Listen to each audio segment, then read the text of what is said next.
To the debate. Kiran Kumar Reddy గారు, ఏంటి ఈ పరిస్థితి సార్? నెల్లూరులో నాకు తెలిసి నేను నెల్లూరు వాడిని కాకపోయినా వరంగల్లో నక్సలిజం చూశాను, రాయలసీమలో ఫ్యాక్షనిజం చూశాను, పల్నాడులో రౌడీయిజం చూశాను, కానీ నెల్లూరులో నేనైతే మరి ఇది చూడలా. ఎందుకు ఈ రకంగా జరుగుతోంది? మీరు ఒక నెల్లూరు వాసిగా ఏంటి?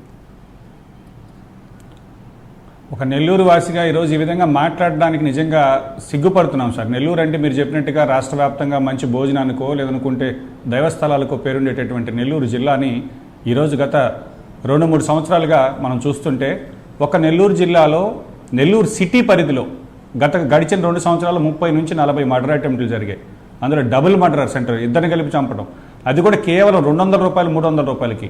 ఈరోజు నెల్లూరులో వ్యవస్థీకృతంగా 2 మెడికల్ కాలేజీలు, ఇంజనీరింగ్ కాలేజీల దగ్గర పాన్ బంకుల్లో గంజాయి దొరుకుతుంది. ఆ గంజాయి అమ్మేటటువంటి ఎవరైతే గంజాయికి వ్యతిరేకంగా ఒక అవేర్నెస్ క్రియేట్ చేసేటటువంటి ప్రజానాట్య మండలి ఒక కళాకారుడిని అది చేస్తున్నారని చెప్పి ఎక్కడైతే గంజాయి బ్యాచ్కి ఉండేటటువంటి వాళ్ళకి టీమ్స్ని పెట్టుకునేటటువంటి వ్యక్తులు వెళ్ళి ఈరోజు ఒక బిడ్డని స్కూల్ నుంచి ఎక్కించుకొస్తుంటే ఆ బిడ్డ ముందే కళ్ళ ముందే ఘోరంగా నరికి చంపినటువంటి చరిత్రని చూస్తున్నాం. ఇట్లాంటి మర్డర్లు కనీసం గత 2 సంవత్సరాల్లో ఒక నెల్లూరు సిటీ పరిధిలో, రూరల్ నియోజకవర్గం కావచ్చు, సిటీ కావచ్చు, దగ్గర 35 నుంచి 40 జరిగాయి. పెన్నా బ్రిడ్జ్ దగ్గర అయితే ఘోరంగా చంపుకుంటారు. అసలు భయం అంటే శాంతి భద్రతలు ఏ విధంగా క్షీణించిపోయాయో దానికి సంబంధించి ఈరోజు మనం ఎంతసేపు గత ప్రభుత్వం పోయి 2 సంవత్సరాలు అయింది. ఇంకా మనం గత ప్రభుత్వం మీద ఏమి నెపం పెట్టుకోగలం? మనం ఏం మార్చాం? స్కూల్స్లో గంజాయి సార్ చాలా దారుణంగా ఉంది. ఈరోజు చాలా ఏదో పైన మనం మాట్లాడుకుంటే, నేను మాట్లాడేది వాస్తవం. ఈ జిల్లా ప్రతి రాజకీయ నాయకుడు సార్, ప్రతి కార్పొరేటర్ 2-3 పెట్టుకొని, ప్రతి కార్పొరేటర్ తెల్ల చొక్కాలు వేసుకుని 2-3 పెట్టుకుని గంజాయి మెచ్చుకునేటటువంటి, అంటే ప్రతి కార్పొరేషన్ పరిధిలో, అది పార్టీలు నేను అనట్లేదండి, నెల్లూరు మొత్తం ఇది వ్యవస్థీకృతం అయిపోయింది.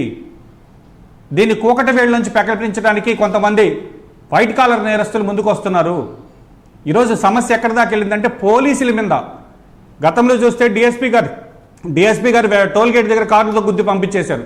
ఇక్కడ చూస్తే ఎస్విజిఎస్ కాలేజ్లో సిఐ మీదకి వాహనం పంపించారు. ఈరోజు చూస్తే అంటే వాళ్ళ గంజాయి మత్తులో కనీసం వీళ్ళకి పోలీసులకి ఈరోజు పోలీసులకే భద్రత లేనటువంటి పరిస్థితి. ఈరోజు మీరు చూశారు మొన్న ఈ మధ్య గంజాయి మత్తులో ఒక లాడ్జిలో రూరల్ శాసనసభ్యుడిని ఎత్తేస్తే పోలేనటువంటి భాష వాళ్ళు మాట్లాడుకుంటే ఆయన వచ్చి ఆవేదన వ్యక్తం చేశారు కెమెరాల ముందు, నా మీదే హత్యా ప్రయత్నాలు జరుగుతున్నాయని. కాబట్టి ఇటు ఎమ్మెల్యేకి శాంతి భద్రత లేకుండా, ఇటు ప్రజలకి లేకుండా, ఇటు పోలీసులకి లేకుండా అసలు ఎక్కడ తీసుకెళ్తున్నారు ఈ నెల్లూరు జిల్లాని? ఇంత దారుణంగా, ఇంత వరస్ట్గా నెల్లూరు గురించి మాట్లాడుకోవడానికి నెల్లూరు వాళ్ళగా మాకే బాధేస్తుంది. ఎందుకంటే పిల్లల్ని, college students, medical college students, engineering college స్టూడెంట్స్కి గంజాయి అమ్మేటటువంటి వ్యవస్థీకృతం అయిపోతే దాన్ని కట్టడి చేయాల్సినటువంటి పోలీసులు ఈరోజు ఎవడన్నా ఒక గంజాయి బ్యాచ్ దొరికితే ఆ కన్సర్న్ లోకల్ లీడర్ కనుక చెప్తే ఆయన పంపించేయాలి పోలీసులు. వాడి మీద కేసు కట్టకూడదు. మా మనిషి కట్టకూడదు అంటే కట్టకూడదు. అంటే ఒక ఎస్ఐ అంటే సార్, నేను నిజంగా చెప్తున్న వ్యవస్థలో ఒక చిన్న ఎస్ఐ పోస్టింగ్ కావాలంటే ఆ మండలంలో ఉండేటటువంటి ఒక లీడర్ దగ్గరికి వెళ్ళి ఆయన పట్టుకుని ఎమ్మెల్యే దగ్గరికి వెళ్తే ఆయన రికమెండేషన్ లెటర్ ఇస్తే పోస్టింగ్ ఇచ్చే పరిస్థితికి ఈరోజు పోలీసు వ్యవస్థ ఉంది.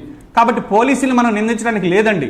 ఆయనకి పోస్టింగ్ కావాలంటే ఒక రాజకీయ నాయకుడి దగ్గరికి వెళ్ళాలి. ఆ రాజకీయ నాయకుడు రికమెండేషన్ ఉంటేనే ఎస్పీనో, డిఎస్పీనో, సిఐనో, ఎస్ఐనో ఆ పోలీస్ స్టేషన్ పరిధిలో మనం పోస్టింగ్ కావాలంటే రాజకీయ నాయకుడి యొక్క ప్రమేయం లేకుండా పోస్టింగ్స్ రావట్లేదు. వాళ్ళు చెప్పిన మాట వినకపోతే వాళ్ళని తీసుకెళ్లి లూప్ లైన్లో పెడుతున్నారు. గత వైఎస్ఆర్ కాంగ్రెస్ పార్టీలో జరిగిందే ఇప్పుడు తెలుగుదేశం పార్టీలో జరుగుతుంది. వ్యవస్థలు కూడా ఇండిపెండెంట్గా పనిచేయడం మానేశాయి. పోలీసు వ్యవస్థని నిర్వీర్యం చేశారు.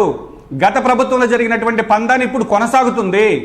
ఎమ్మెల్యేల ప్రమేయం కావచ్చు, చోటా నాయకుల ప్రమేయం కూడా ఎస్ఐల మీద ఎక్కువ ఉంది. వాళ్ళని కూడా ఏమి చేయలేని పరిస్థితుల్లో పోలీసులు నిస్సహాయులైపోయారు. చివరికి ఈరోజు వాళ్ళ మాన ప్రాణాలకే దిక్కులేని పరిస్థితుల్లో నెల్లూరు జిల్లా ఉంది. రైట్. కిరణ్, ఒక్క నిమిషం అండి. మధుసూదనరావు గారు, మీరు మాజీ పోలీస్ అధికారి, నెల్లూరు వాసి.